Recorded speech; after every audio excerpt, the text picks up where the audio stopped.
All right, let us get into it. And this is another general discussions recording. And yeah, this is going to focus on that recent, what was it, debacle, but yeah, this very mind scratching, the mind scratching controversy that involves MP Juliet Cuthbert-Flynn. Now, for those who are aware, she recently made headlines this week when it regards her constituency and the water problem.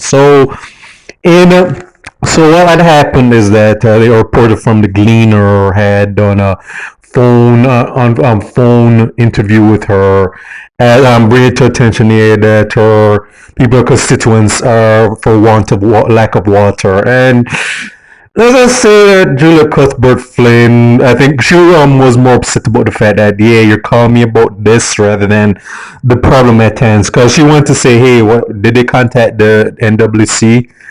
And she did, and yeah, I know people will say, hey, maybe that maybe the people should have done that.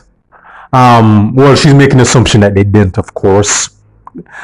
And the thing that what I'm thinking what happened was the tone that she addressed the reporter in is basically saying, why are you wasting my time with this? I mean, yeah, just because these are people in my constituents who are having water problems. Yeah, I mean, yeah, why? Okay, I mean, like, I'm pretty much, yeah, this is being beneath my notice. Alright, I mean, I'm too busy pushing my abortion campaign.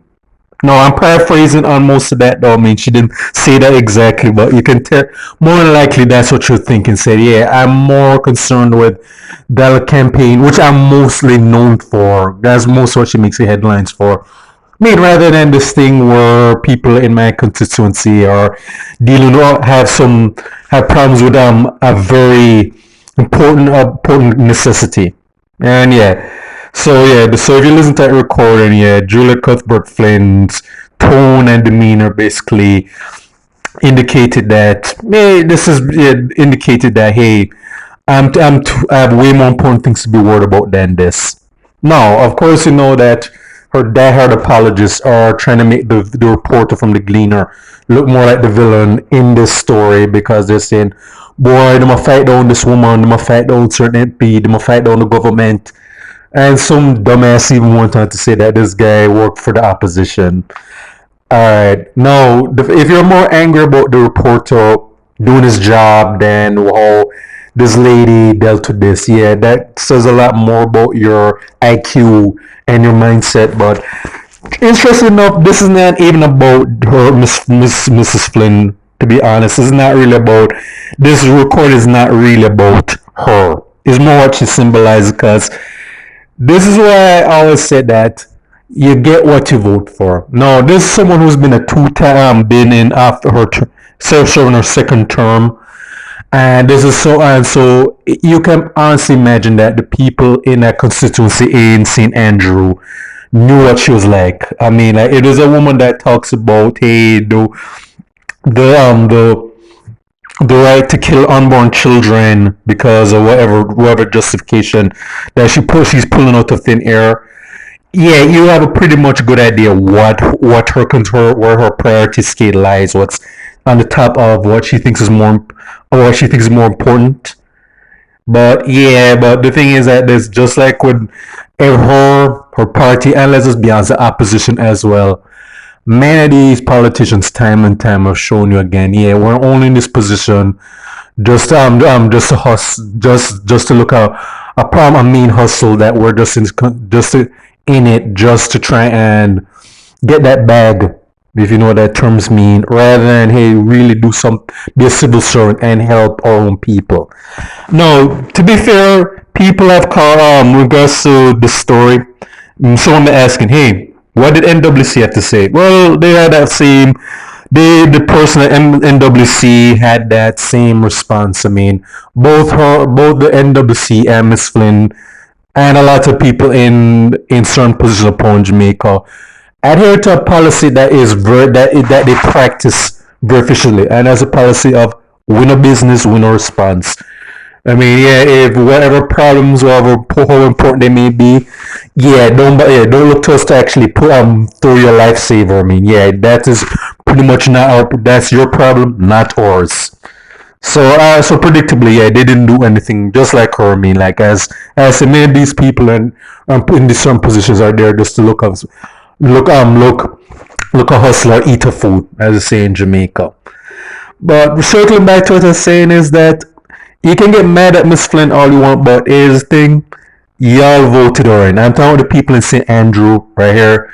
Many of these people, you'd have to be dumber than a pile of dirt if you did not know what she was like. And they are like, at this point. Remember, there's an Astor prom earlier this year where there was this, I think, this school, this old building that's basically been left to rot and collect dust. I mean, let's just be honest. Rats and roaches and types other types of vermin or whatever have taken up permanent residence there, and people are asking her, hey, what are you going to do about this building? Or are we going to do something? And saying, yeah, well, like I say, I ain't going to do damn. She basically said, I ain't going to do shit about this, and yeah, that's where the end of the conversation. And yeah, as I said, like, hey, my abortion campaign is more important. It's taking up too much time for me to be worrying about all this stuff. So yeah, don't bother me again about this stuff. And like I said, if you listen to the tone or demeanor when she did that recording, there is this arrogance and indifference right over there. And the fact that some people are still defending her, you got what you deserve right here. I mean, like, her people like this Flynn and people in her party and people in the opposition are basically, it's shown time and time again that they're scorn and disdain for many Jamaican civilians. That they said, hey, we only use you in election times just so we can secure our power. After that, then we're just going to be doing next to nothing because, hey, we don't generally care or respect any of you enough to actually make a difference in the areas that we're supposed to be in charge of. Because in normal circumstances, she could have just said, hey, when that report interviewed her, said, no, I'm not aware of this condition, what was happening, but I'm going to look into it. I'll talk to NWC about this and we'll look into it. I mean, she could have said that I'm not aware of this. I've not been fully aware of this. Or if I said, yeah, we've been in discussions with NWC to do some about this problem, but we have got things where we've had some delays as to getting this on the way. Me, of course, that would be bullshit. Of course, so me and anybody with enough sense know that's a bag of lies. But at least that would have just sounded better PR wise, though. I mean, like she just basically they're basically at the point saying, yeah, we're not even just going to hide the fact that we just think so lowly all of these people in this constituents that we're just not going to hide our utter lack of respect and our overall contempt for them, for these people. So yeah, why would I just so why would I so why bother with being with formalities when I can just say, hey, I just don't give a shit.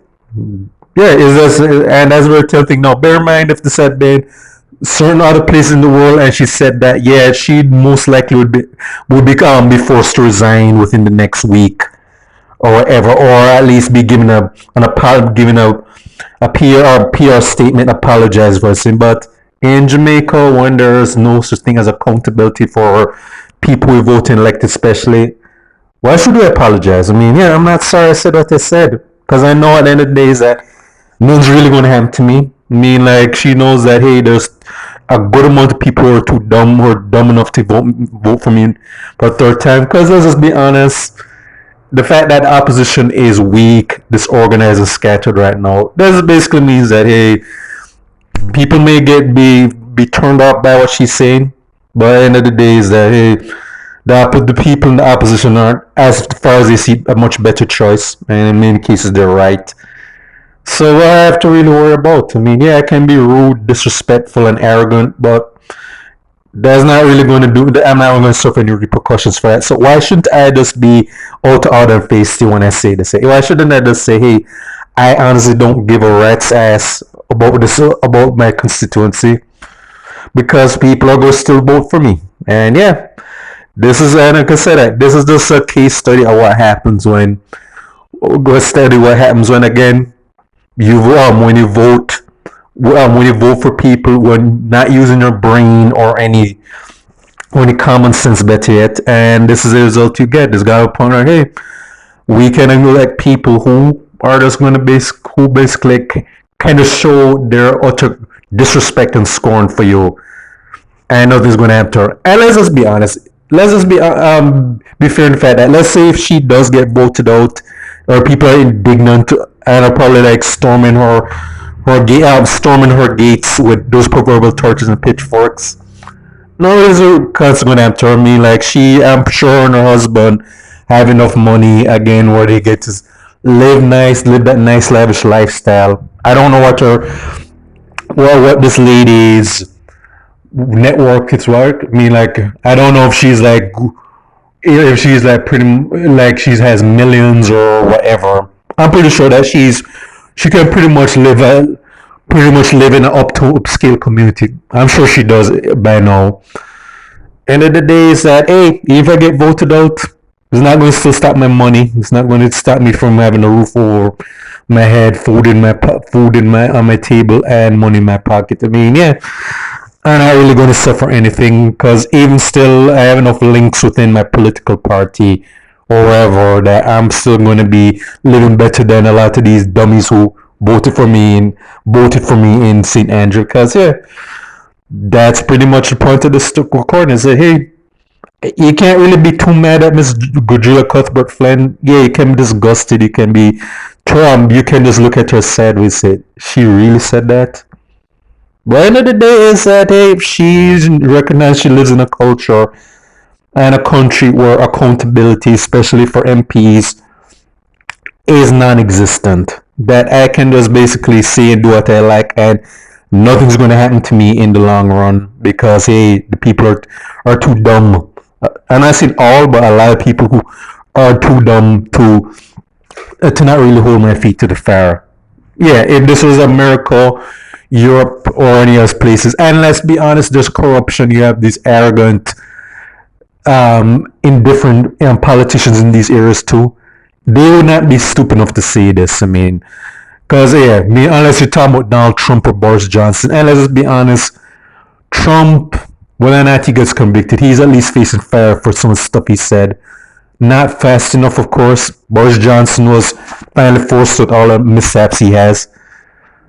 Julia Cuthbert-Flynn had said that while in those countries, yeah, we know that yeah, she would have been forced out or resigned immediately, but in Jamaica, yeah, this is just going to be forgotten about by the end of the week, and then most likely she'll be voted in first, third term, and yeah, and like I said, like her abortion campaign is going to be what she's primarily known for, and that's not anything else though. And that's pretty much why I did this recording because this is just a case study of what happens when you get what you vote for. You can't really be too mad at this woman. Again, look at the culture and mindset that created someone with this type of mindset. And this is for State of Jamaica and the Caribbean. Check out my other YouTube pages, Miles Goose and Farron, Miles Productions, Real Thoughts and Miles. Alright.